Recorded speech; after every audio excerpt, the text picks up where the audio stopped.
وہ دلہن کے روپ میں نہ جانے کب سے خوفزدہ بیٹھی ہوئی تھی۔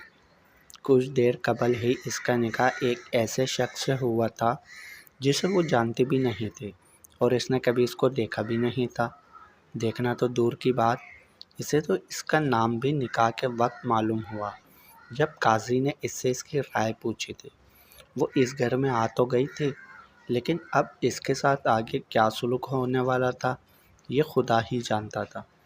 وہ تو بس اتنا جانتی تھی کہ کچھ اچھا نہیں ہونے والا۔ وہ اپنے سوتیلے بھائی کے خون بہا میں آج ایک انجان شخص کے نکاح میں آئی تھی۔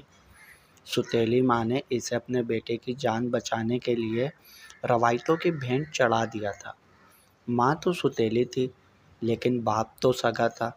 دکھ اسے اپنے سگے باپ سے پہنچا تھا۔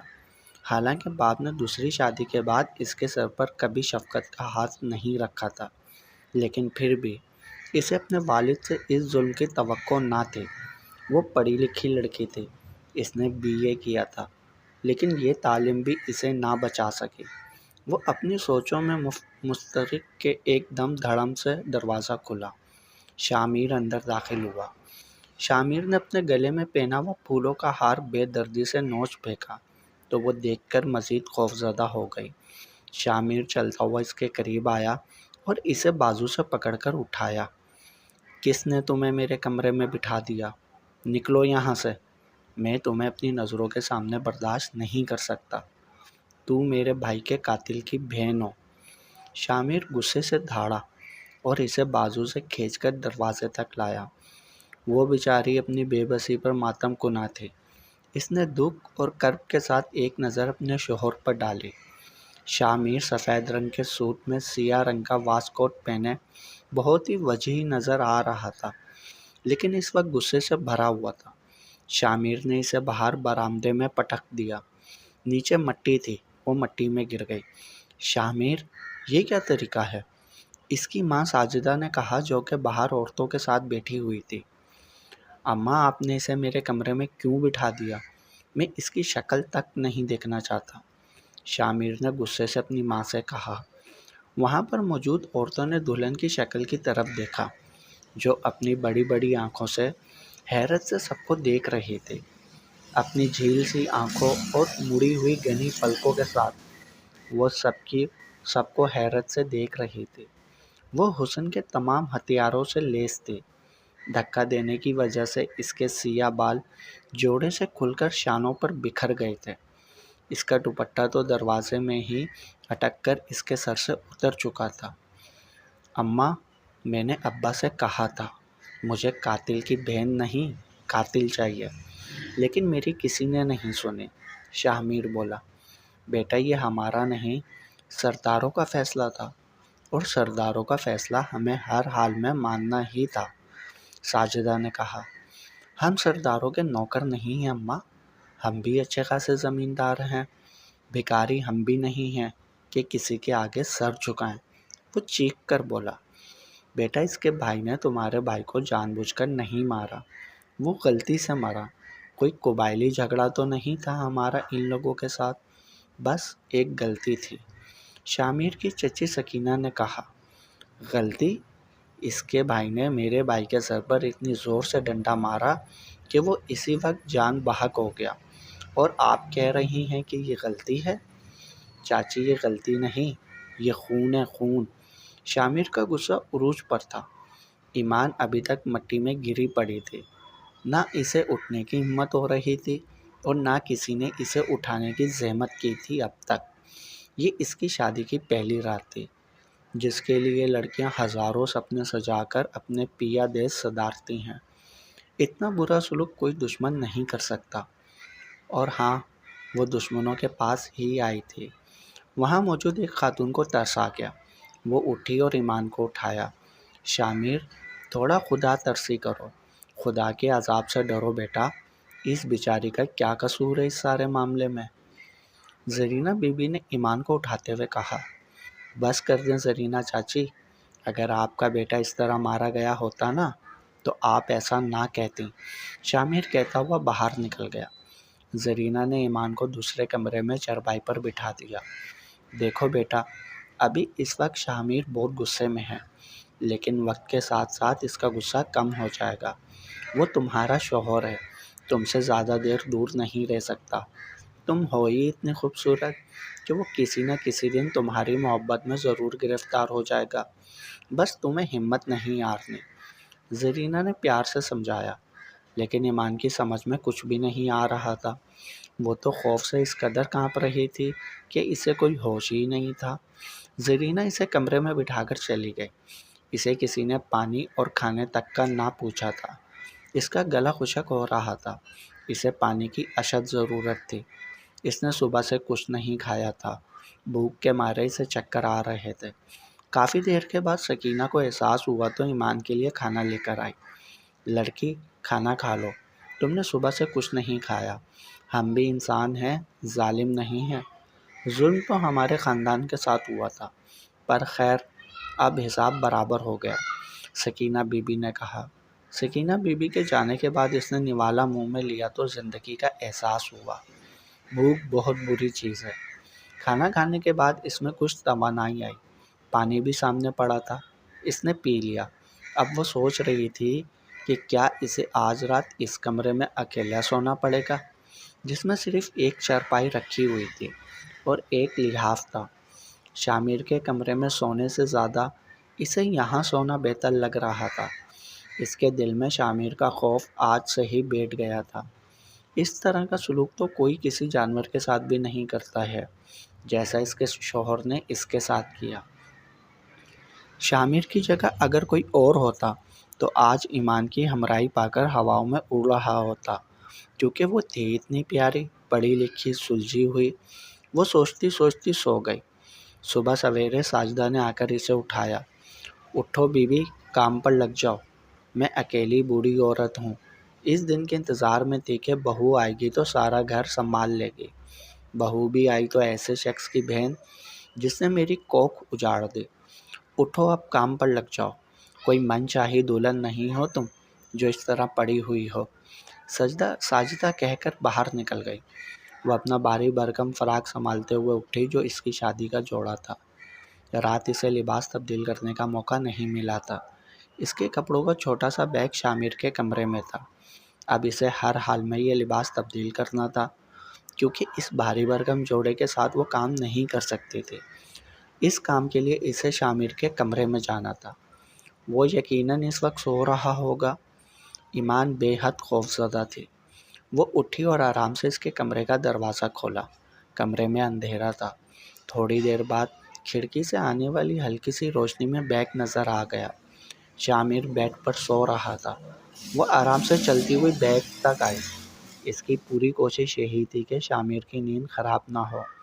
اگر وہ جاگ گیا تو ایمان کی شامت آ جانی تھی۔ اس نے آرام سے بیگ اٹھایا اور کمرے سے باہر آ گئی۔ دل میں شکر ادا کیا کہ شامر کی نیند خراب نہیں ہوئی تھی۔ وہ بیگ اٹھا کر واپس اسی کمرے میں چلی آئی جہاں اس نے رات بتائی تھی۔ اس نے ایک جوڑا نکالا اور پہن لیا۔ پھر باہر آئی جہاں گھر کے باقی افراد چائے پینے میں مشغول تھے۔ وہ ان میں سے کسی کو بھی نہیں جانتی تھی۔ ساجدہ اس کی ساس ہے، وہ اتنا جان گئی تھی۔ باقی وہ دو لڑکیاں بیٹھی ہوئی تھیں اور ایک لڑکا، اور سکینہ جو کہ اس کے شوہر کی چچی تھی۔ جھاڑو اٹھاؤ اور صفائی شروع کرو، وہاں پر موجود ایک لڑکی نے اسے آرڈر دیا۔ وہ لڑکی صفیہ تھی، اس کی چھوٹی نند، جس کی عمر 16 سال تھی۔ میں صفائی کر دیتی ہوں چائے پینے کے بعد۔ اگر چائے نہ پی تو میرے سر میں درد ہو جائے گا اور پھر مجھ سے کوئی کام نہیں ہوگا، ایمان نے ڈرتے ہوئے کہا۔ پیچھے سے شامر بھی آ گیا۔ اس نے سن لیا۔ کوئی ضرورت نہیں ہے چائے پینے کی، صفائی کرو، اس کی دوسری نند عافیہ بولی۔ شامر آرام سے چلتا ہوا باہر چارپائی پر آ کر بیٹھ گیا۔ اس نے ایک نظر ایمان پر ڈالی۔ وہ اب گلابی کاٹن کا سوٹ پہنے ہوئے تھی۔ چہرے پر میک اپ کے مٹے مٹے سے اثرات تھے۔ سیاہ لمبے بال ایک شانے کو جھول رہے تھے۔ شامر ایک پل کو کھو سا گیا۔ اس کی سب سے خاص بات اس کی گھنی پلکیں تھیں جو اوپر کو مڑی ہوئی تھیں۔ اس کی جھیل سی آنکھیں اور گھنی پلکیں اس کے چہرے کا سب سے نوٹ کیا جانے والا حصہ تھے۔ دے دو چائے اسے، شامر نے کہا تو ایمان حیران ہوئی۔ شامر کی بات پر ایمان نے حیرت سے اس کی طرف دیکھا۔ اسے یقین نہیں آ رہا تھا کہ وہ اس کے لیے نرم پڑ گیا ہے۔ وہ تو سوچ رہی تھی کہ وہ اسے چائے بھی نہیں پینے دے گا۔ اس کی چھوٹی نند عافیہ نے اسے چائے کی پیالی دی۔ وہ بیٹھ کر پینے لگی۔ وہ چرپائی پر بیٹھی ہوئی تھی۔ شامر اسے ہی دیکھ رہا تھا۔ چائے پینے کے بعد شامر گھر سے باہر نکل گیا اور سارا دن باہر ہی رہا۔ یہ اس کے روز کا معمول تھا۔ وہ صرف کھانے اور سونے کے لیے ہی گھر آتا تھا۔ بعض اوقات تو کھانا بھی باہر کسی دوست کے گھر کھا لیا کرتا تھا اور ڈیرے پر ہی سو جایا کرتا تھا۔ لیکن آج نہ جانے کون سی کشش شام کو جلدی سے گھر لے آئی۔ گاؤں میں کھانا جلدی بن جاتا تھا، اس لیے مغرب تک سب کھانا کھا کر فارغ ہو چکے ہوتے تھے اور جلدی سو جاتے تھے۔ لیکن آج کل موبائل اور انٹرنیٹ کا دور تھا۔ گاؤں کے لڑکے ساری ساری رات موبائل میں نیٹ چلاتے تھے، اس لیے وہ اب دیر سے سونے لگا تھا۔ شامر بھی ساری ساری رات ڈیرے پر دوستوں کے ساتھ بیٹھا رہتا اور دیر تک موبائل میں انٹرنیٹ چلاتا۔ رات کا کھانا کھاتے ہی وہ نکل جاتا اور پھر بہت دیر سے گھر آتا تھا۔ آج بھی وہ کھانا کھانے کے لیے آیا۔ اس کا غصہ قدرے کم تھا، یا پھر شاید یہ ایمان کے حسن کا اثر تھا جس سے متاثر ہوئے بغیر وہ نہیں رہ سکا۔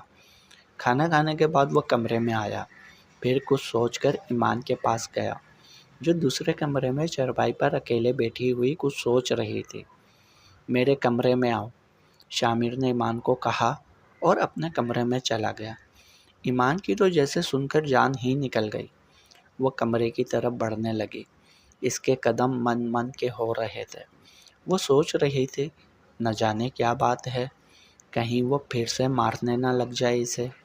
وہ کمرے کے اندر آئی جہاں شامر الماری میں کچھ ڈھونڈ رہا تھا۔ اسے دیکھ کر وہ اس کے قریب آیا اور دروازہ بند کیا کنڈی لگا دی۔ ایمان حیرت سے دیکھ رہی تھی۔ شامر اس کے بالکل قریب آ کر کھڑا ہو گیا اور اس کے نقوش دیکھنے لگا۔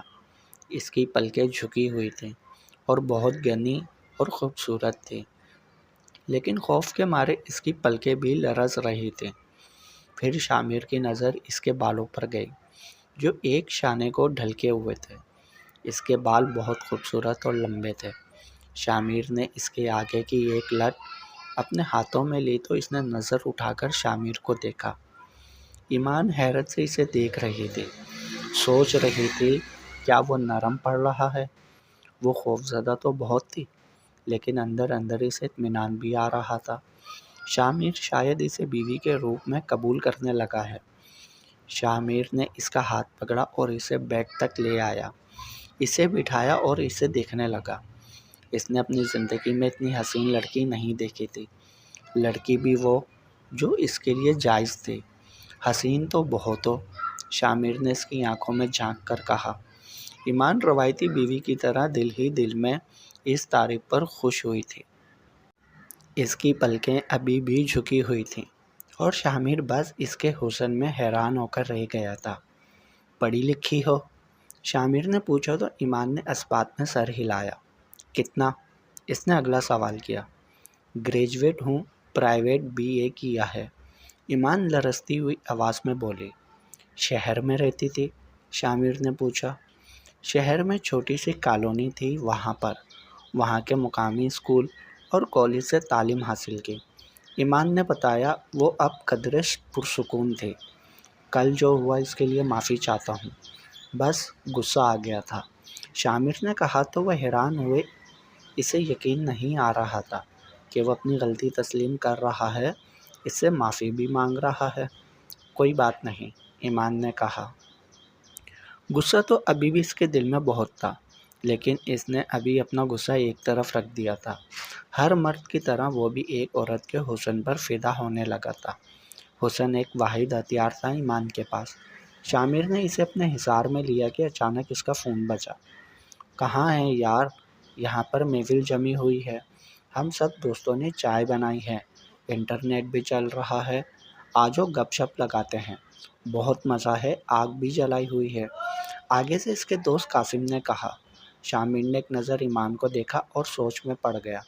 تم لوگ انجوائے کرو، میں آج نہیں آ سکتا، شامر بولا۔ اگر آج نہیں آئے تو بس ہماری دوستی ختم، پھر کبھی مت آنا، قاسم نے کہا۔ اچھا اچھا ٹھیک ہے، آتا ہوں، شامر نے کہا اور اٹھ کھڑا ہوا۔ ایمان نے اسے دیکھا۔ میں تھوڑی دیر میں آتا ہوں، وہ کہتا ہوا باہر نکل گیا۔ ایمان نے لمبی سانس لی۔ شامر کے جانے کے بعد وہ اٹھی اور آئینے میں اپنا سراپا دیکھا۔ پھر ایک دم سے اس نے اپنے بکھرے بال بنائے، اپنا حلیہ درست کیا، صبح والا میلا کچیلا لباس تبدیل کیا جو کہ سارا دن کام کرنے اور کپڑے دھونے کی وجہ سے میلا ہو گیا تھا۔ میک اپ کی اسے کوئی ضرورت ہی نہیں تھی، پھر بھی اس نے ہلکا سا میک اپ کیا اور مطمئن تھی کہ شامر اس کا ہونے والا ہے۔ اس نے سوچا کہ وہ ساری زندگی شامر کی خدمتیں کرے گی، اسے اپنا بنا لے گی، اس کو اتنی محبت دے گی کہ وہ ساری نفرت بھول کر اس سے محبت کرنے لگے گا اور پھر اس کی زندگی جنت بن جائے گی۔ لیکن یہ نہیں معلوم تھا کہ اس کی زندگی اب پھر سے جہنم بننے والی ہے۔ شامر ڈیرے پر آیا جہاں سردی کی وجہ سے اس کے دوست آگ جلا کر بیٹھے ہوئے تھے اور چائے کی کیتلی آگ میں اوپر رکھی ہوئی تھی۔ یہ گاؤں کا عام ڈیرا نہیں تھا، یہ لڑکوں نے اپنے لیے خاص ڈیرا بنایا تھا جہاں پر صرف یہ لڑکے ہی رات گزارتے تھے۔ آ گیا ہمارا یار، قاسم نے اسے دیکھ کر دور سے آواز لگائی۔ وہ آ کر سب کے ساتھ بیٹھ گیا۔ بڑی زبردست چائے بنائی ہے آج، حامد نے کہا۔ ویسے یہ بتا، تو آج رہ کہاں گیا تھا؟ کہیں ایسا تو نہیں کہ اپنے بھائی کے قاتل کی بہن کے پاس چلا گیا تھا؟ قاسم نے کہا تو شامر نے ان سے نظریں چرائیں۔ دیکھا یہ نظریں چرا رہا ہے، اس کا مطلب ہے یہ اپنی نئی نویلی دلہن کے پاس تھا۔ فرید نے کہا۔ کیا یہ سچ ہے شامر؟ قاسم نے پوچھا تو شامر نے اس بات میں سر ہلایا۔ شاباش میرے دوست شاباش، واہ واہ، کیا بدلہ لیا ہے اپنے بھائی کا، ایک رات میں اپنے بھائی کا خون بھول گیا۔ تجھ جیسے بہادر لڑکے سے یہ توقع نہیں تھی کہ ایک لڑکی کے حسن کے آگے ایک دن میں ہار مان جائے گا۔ تو بھی نکلا نا وہی کمزور مرد، قاسم نے غصے سے کہا۔ ایسی بات نہیں ہے، میں تو بس، شامر نے بہانہ بنایا۔ بات یہ ہے کہ تم اس کے حسن پر فدا ہو گئے اور سب کچھ بھول گئے، لیکن میں تمہیں ایک بات یاد دلانا چاہتا ہوں، قاسم نے کہا۔ کون سی بات؟ شامر نے کہا۔ دیکھ میرے بھائی، ان لوگوں نے ایک دم سے خون بہا میں پیسے دینے کے بجائے اپنی بیٹی دے دی۔ آخر کوئی تو چکر ضرور ہے، یہ بھی ہو سکتا ہے کہ اس لڑکی کا کہیں پہلے سے کسی کے ساتھ چکر تھا اور پھر بدنامی کے خوف سے انہیں موقع مل گیا اپنی عزت بچانے کا اور تیرے سر پر تھوپ دیا اسے۔ ورنہ مجھے بتاؤ، کون اپنی بیٹی اس طرح اتنی آسانی سے دے سکتا ہے؟ لوگ تو اپنا سر کٹانے کے لیے تیار ہو جاتے ہیں اپنی بہنوں کی عزت بچانے کے لیے، لیکن یہ کیسے باپ اور بھائی تھے جنہوں نے اپنی جان بچانے کے لیے اپنی بہن کی قربانی دے دی؟ یقیناً بغیرت لوگ ہیں، ایسا نہ ہو کہ وہ کسی اور کا گناہ تیرے سر پر ڈال رہے ہوں۔ پہلے اس لڑکی کا کردار تو چیک کر لو، کہیں ایسا نہ ہو کہ کسی اور کا گناہ تجھے پالنا پڑ جائے۔ ابھی کچھ مہینے سے دور رہ، قاسم نے کہا تو وہ سوچ میں پڑ گیا۔ ہاں یار قاسم، بالکل ٹھیک کہہ رہا ہے، تجھے جلد بازی نہیں کرنی چاہیے، حامد نے کہا۔ بات تو صحیح ہے تمہاری، شامر بولا۔ چل آگے احتیاط کرنا، یہ لے چائے پی۔ حامد نے چائے کی پیالی بھر کر اس کی طرف بڑھائی۔ وہ چائے لے کر پینے لگا۔ ابھی بھی اس کی آنکھوں کے سامنے ایمان کا چہرہ آ رہا تھا۔ سب دوست باتوں میں مشغول ہو گئے، ادھر ادھر کی باتیں کرنے لگے، لیکن شامر آج کہیں کھویا کھویا لگ رہا تھا۔ اسے دوستوں کی یہ محفل ہمیشہ سے اچھی لگتی تھی اور اس کا یہاں سے اٹھنے کو دل بھی نہیں کرتا تھا، لیکن پتہ نہیں کیوں آج اس کا دل اس محفل میں نہیں لگ رہا تھا۔ شاید وجہ ایمان تھی جو اس کے انتظار میں بیٹھی تھی۔ وہ اس سے کہہ کر آیا تھا کہ تھوڑی دیر میں آتا ہوں۔ ایمان اس کا انتظار کرتے کرتے یوں ہی بیڈ پر سو گئی۔ وہ دیر سے واپس آیا۔ دروازہ کھلنے کی آواز پر ایمان ایک دم سے جاگ اٹھی اور اٹھ کر سیدھی بیٹھ گئی۔ ایمان، شامر نے دیکھا اس نے اپنا لباس تبدیل کیا ہوا ہے اور میک اپ بھی، وہ پہلے سے زیادہ حسین لگ رہی تھی۔ پھر اچانک شامر کو قاسم کی باتیں یاد آئیں۔ تم دوسرے کمرے میں جا کر سو جاؤ، مجھے نیند آ رہی ہے، اس نے ایمان سے کہا اور بتی بجھا کر بیڈ پر لیٹ گیا اور کمبل اپنے اوپر تان دی۔ ایمان اب اندھیرے کمرے میں حیرت زدہ سی بیٹھی ہوئی تھی۔ ایمان مایوس ہو کر دوسرے کمرے میں چلی گئی۔ ایک امید جو اس کے دل میں تھوڑی دیر پہلے جاگی تھی کہ اس کا گھر صحیح سے بس جانے والا ہے، وہ امید ٹوٹ گئی تھی۔ وہ چپ چاپ اٹھ کر چارپائی پر لیٹ گئی۔ اب اس کے آنسو اس کے گالوں پر رواں تھے۔ پتہ نہیں تھوڑی دیر میں کیا ہو گیا ہے، کیا باہر کسی نے کچھ کہہ دیا ان کو جو اس طرح سے ایک دم بدل گئے۔ ایمان نے خود سے کہا، ونی میں آئی ہوئی لڑکی کو اتنے خواب نہیں دیکھنے چاہیے شاید۔ وہ پھر بولے اور سوچتے سوچتے اور آنسو بہاتے بہاتے سو گئی۔ صبح کی پہلی کرن اس کمرے کی کھڑکی سے اندر داخل ہوئی تو اس کی آنکھ کھلی۔ وہ چپ چاپ سے اٹھ گئی اور باہر نکل آئی۔ باہر ایک ہی جگہ تھی جہاں پر پانی والا نلکا لگا ہوا تھا۔ ہر کوئی وہاں پر ہی منہ دھوتا تھا۔ اسی جگہ کو نہانے کے لیے بھی استعمال کیا جاتا تھا۔ نلکے کے ساتھ ایک پانی کا موٹر بھی لگا ہوا تھا، لیکن پانی کی موٹر کو صرف نہانے کے لیے اور پھولوں کو پانی دینے کے لیے استعمال کیا جاتا تھا۔ باقی منہ دھونے کے لیے یا نماز کے لیے، وضو کرنے کے لیے نلکا ہی استعمال ہوتا تھا۔ نلکے کے چاروں طرف میں دیوار بنی ہوئی تھی اور دروازے کی سائز کا حصہ کھلا ہوا تھا جہاں پر چادر لگی ہوئی تھی۔ وہ وہاں تک آئی تو شامر بھی جاگ گیا اور وہ بھی وہاں منہ دھونے کے لیے آیا۔ اس نے دیکھا ایمان پہلے سے کھڑی وہاں منہ پر پانی کے چھینٹے مار رہی ہے۔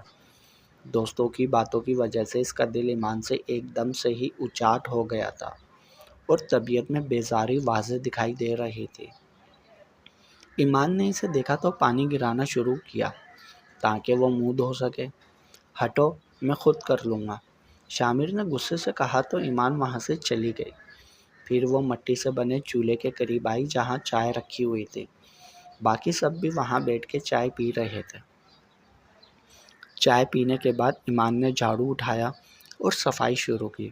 اسے معلوم تھا کہ اس کو یہ کام کرنے کے لیے کہا جائے گا، اسی لیے اس نے کسی کے کہنے سے پہلے ہی جھاڑو اٹھا لیا۔ شامر چائے پینے کے بعد باہر نکل گیا تو ایمان کو مایوسی ہوئی۔ لڑکی، اب جھاڑو کی جان چھوڑ بھی دو اور آٹا گوندو، پراٹھے پکاؤ، اس کی ساس نے کہا۔ اس نے جھاڑو رکھ دیا اور آٹا گوندنے کے لیے سامان اکٹھا کیا۔ گاؤں میں سویرے ہی کھانا کھایا جاتا تھا، اس لیے سویرے ہی وہ دوپہر کے کھانے کی تیاری شروع کر دیتے تھے۔ ایمان نے لکڑیاں توڑ کر آگ جلائی۔ وہ گاؤں میں رہ چکی تھی، اس لیے اسے گاؤں کے سارے کام آتے تھے۔ پراٹھے پکانے کے بعد وہ اٹھی تو اس کی کمر میں بہت درد ہونے لگا۔ ایک تو جھاڑو، اوپر سے اتنی روٹیاں پکائیں۔ اس کی دونوں ناند سیر سپاٹوں میں نکل گئیں، کبھی اس کے گھر تو کبھی اس کے گھر۔ ان دونوں کی کام سے چھٹی ہو چکی تھی۔ ایمان تھکن کی وجہ سے ہلکان ہو گئی اور کمرے میں جا کر لیٹ گئی چارپائی پر۔ یہ لوگ اچھے خاصے زمیندار تھے اور ان کا گھر بھی بڑا اور پکا تھا۔ گھر میں کافی کمرے تھے، فرش بھی لگی ہوئی تھی اور رنگ و روگن بھی تھا۔ گھر تھوڑا شہر کا سا تاثر دے رہا تھا۔ بہت خوبصورت پھول دیوار کے ساتھ لگے ہوئے تھے۔ سولر سسٹم کی تمام تر سہولیات گھر میں موجود تھی۔ اماں، میرا کھانا کدھر ہے؟ شامر نے آواز لگائی۔ ایمان ایک دم سے کھڑی ہوئی اور باہر آئی۔ اس نے شامر کا کھانا سنبھال کر رکھا ہوا تھا۔ اس نے کھانا شامر کے آگے رکھا۔ شامر نے چپ چاپ کھانا کھایا اور پھر سے باہر نکل گیا۔ ایمان نے بھی اپنا کھانا کھایا اور دوپہر کی نیند سو گئی۔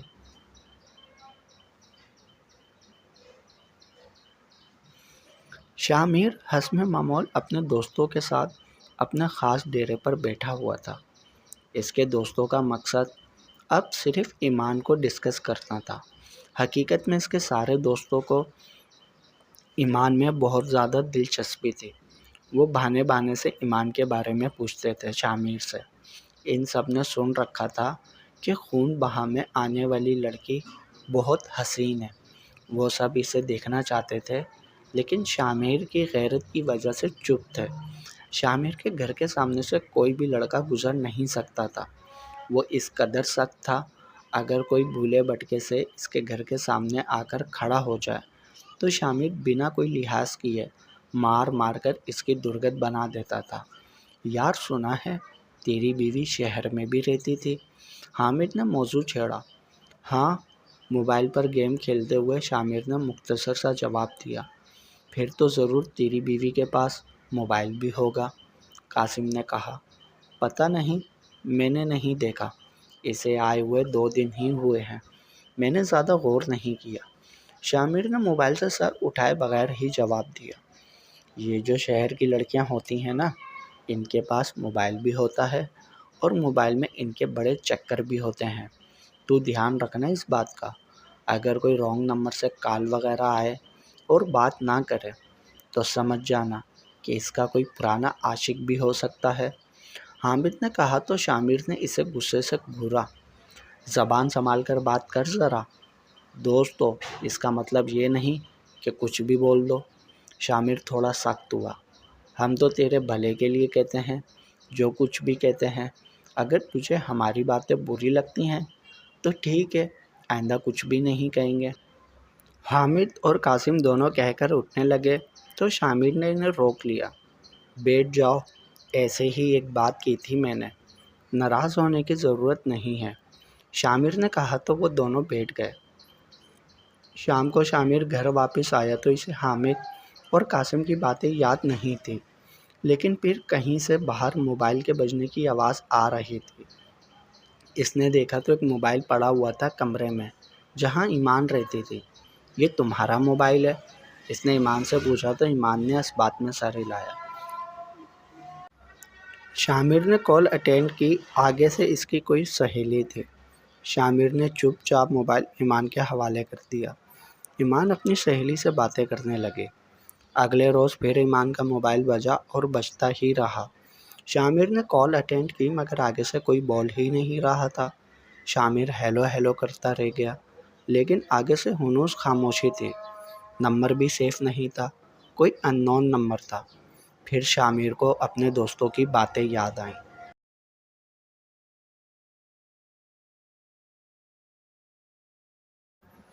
جاری ہے، بقیہ اگلے پارٹس میں۔